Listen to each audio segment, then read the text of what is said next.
This was a sunny morning in Ouagadougou in May 2025, when Ibrahim Traoré, the president of Burkina Faso, received an unexpected call from his international advisor, Dr. Alphonse Ouedraogo. "Mr. President," Dr. Ouedraogo began, his voice filled with excitement, "we've received an intriguing invitation from the United States. The White House is inviting you to participate in a global forum on education. Karoline Leavitt, the new press secretary, will be there. They want to discuss transforming education systems, comparing American and African methods." Ibrahim paused for a moment, his eyes scanning the country's education reports. He had heard of Karoline Leavitt, a young and aggressive politician known for her provocative comments about foreign leaders. She had a reputation for undermining those she disagreed with, particularly when it came to discussing African nations.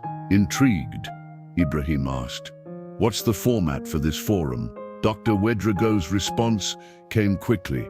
A live broadcast, moderated by CNN, with a global audience. The theme will be the transformation of education systems in the 21st century. They're aiming to highlight the contrast between American and African approaches. Ibrahim smiled slightly. At 35, he had revolutionized the Burkina Faso education system, something that had garnered the attention of international organizations. He thought for a moment before replying, "Take it. This could be an opportunity to showcase what Africa has accomplished in education. Let's show the world what we've achieved." Meanwhile, in Washington, Karoline Leavitt sat in her sleek White House office, preparing for the upcoming debate. "This young president thinks he can lecture us on education," she told her staff with a smirk. "I'm going to expose him for what he really is, just another third world leader trying to sound relevant." Her assistant, Emily Rodriguez, held up Burkina Faso's education data. "But Karoline, look at these numbers. Literacy and school completion rates have skyrocketed in just a few years. Maybe you should consider approaching this with more respect." Karoline scoffed, dismissing the data. "You don't understand international politics, Emily. These African leaders always inflate their numbers. It's my job to expose the reality of the situation." The stage was set. The two contrasting views on education would soon clash in front of a global audience. In the days leading up to the forum, Ibrahim Traoré immersed himself in extensive preparation. At his presidential palace, he sat with Aminata Compere, the Minister of Education, reviewing the country's educational progress. "I want all the data verified and updated," Ibrahim instructed. Karoline Leavitt is known for questioning any information that challenges the Western narrative. "We need to be ready." Aminata presented impressive figures.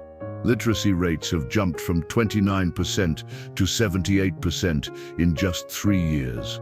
"We've built over 2,800 new schools, implemented digital education in 95% of institutions, and established 23 technical universities. Our results are nothing short of extraordinary." Ibrahim nodded, impressed, but he knew the data alone wouldn't be enough. "We need concrete examples, stories of students who've benefited, teachers who've been transformed, and communities that have thrived because of education. These are the real success stories that will speak volumes." Back in Washington, Karoline was preparing differently. She focused her research on finding weaknesses to attack. "I need dirt, illiteracy, educational deficiencies, anything that can show that this African president has no clue about global education standards," Karoline instructed her research team. Her assistant, Michael Thompson, hesitated. "Karoline, be careful. Ibrahim Traoré has been recognized by UNESCO and Harvard for his educational innovations. Attacking him without solid evidence could backfire." Karoline dismissed the warning with a wave. "Michael, I've taken down politicians much smarter than this African president. Trust me, I've got this." The date of the forum finally arrived, May 22nd, 2025. The international community tuned in to CNN, where technicians made final adjustments as Ibrahim connected via satellite from Ouagadougou in Washington. Karoline adjusted her blue blazer, her confidence unwavering. She was convinced this would be an easy victory.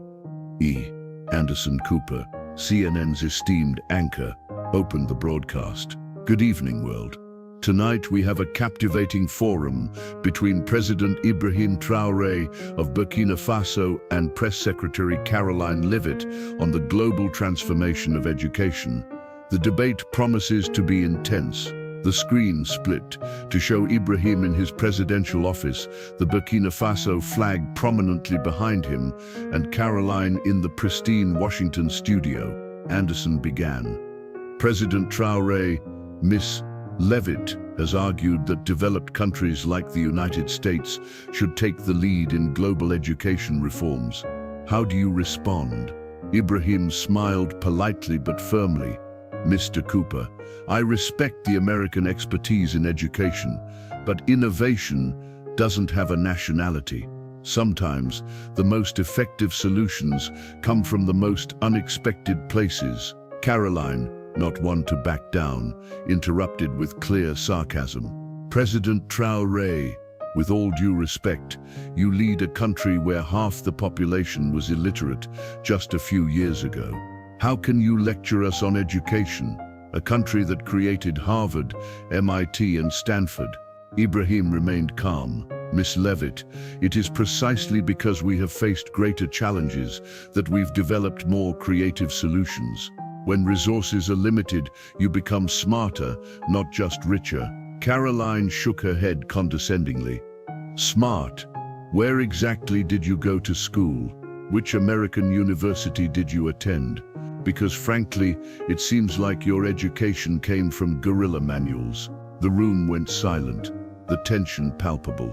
Ibrahim paused, then spoke calmly, addressing her disrespect. Thank you for that demonstration, Miss Leavitt. Now I know exactly what kind of education you represent. Ibrahim continued, his voice steady. You questioned my education, so let me clarify a few things. Diplomas and certifications flashed across the screen.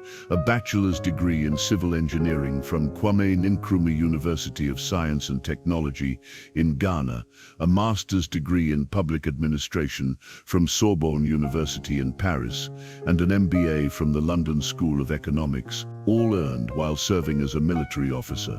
Karoline's confidence began to waver, but Ibrahim wasn't finished. I'm also fluent in French, English, Portuguese, Arabic, and 4 African languages. How many languages do you speak? Miss Leavitt, that's not the point, Karoline stammered. No, the point is relevance, Ibrahim replied. You mentioned Harvard, MIT, and Stanford, institutions that are now studying our educational methods. Documents appeared on the screen. Harvard Business School has launched a study on our rural education model. MIT is adopting our engineering teaching methods. Stanford wants to partner to study our digital education approach. Karoline tried to interrupt, but Ibrahim pressed on. Do you know why these American universities want to learn from us?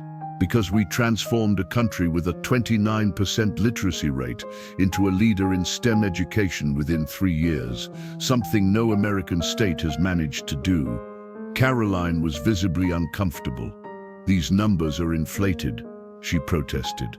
They are verified by UNESCO, the World Bank, and even the US Department of Education, Ibrahim said calmly. Your own government confirms our educational competence. Anderson Cooper, sensing a shift, leaned forward. President Traoré, could you elaborate on the methods that have impressed American institutions? Of course, Ibrahim replied with a smile.